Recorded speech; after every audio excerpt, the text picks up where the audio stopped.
When it comes to Horizon, what or who is to blame? Is it the software to blame? I think not. To paraphrase a wonderful statement by John Wesley, which Mrs. Thatcher invoked at one point when people were criticizing money, and she said, "Well, do not impute to money the faults of human nature." That's what Wesley said. It's not money that is the problem; it's what you do with it. It's not the software which is the problem; it's what you do with it. And I think it's management believing that software is some sort of uh, magical solution. It isn't a magical solution. It's a tool like money. And similarly, weapons are not a magical solution. A missile is not a magical solution, as I'm afraid Putin will eventually realize, as I'm afraid Netanyahu will realize, as I'm afraid Rishi Sunak and Biden will realize in their attacks on Yemen. It's not a magical solution. This isn't a pill that solves problems. Problems are solved by people tackling issues and dealing with people in a humane and humanitarian way, recognizing that people are people. And no amount of missiles, no amount of software will solve a problem. You have to get people to analyze what the problem is and find a solution yourself. And maybe you can use some software, maybe you can use some missiles. I would prefer the former than the latter. But pressing a button is not a magical solution. And similarly, simply being in a place is not an automatic solution. The fact that somebody was on Epstein's island doesn't mean they are guilty. But we're getting to a point where so much is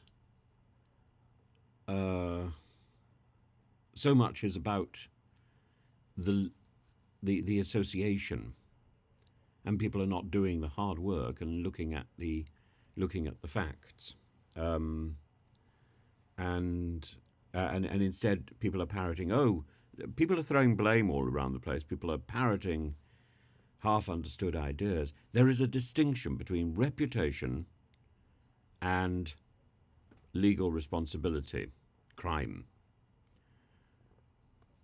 I think we'll find that an association with Epstein, like an association with the Horizon software, with believing the Horizon software, is a bad thing, and it does one's reputation no good. That's Ed Davies' situation, by the way. Ed Davies may not have been a bad person, but his association with the post office at that time is going to leave a lingering slime, like Mandelson's association with Epstein is going to leave a lingering slime. There may well be no charges. There may well be no actual accusations, but the link is enough to damage the reputation, and in the end, it's reputation which creates or destroys a political career, not crime.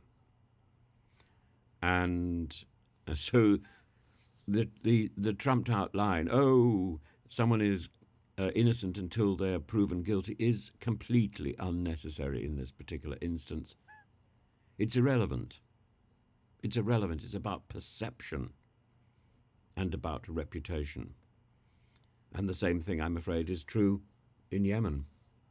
The perception that it is Britain and the US who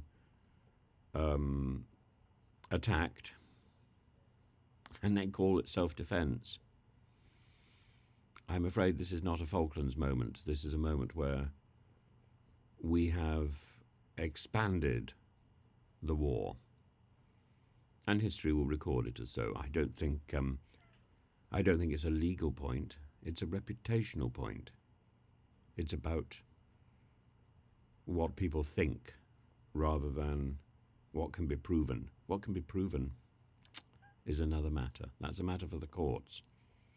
What people think is about gossip on the street, or indeed gossip on the internet.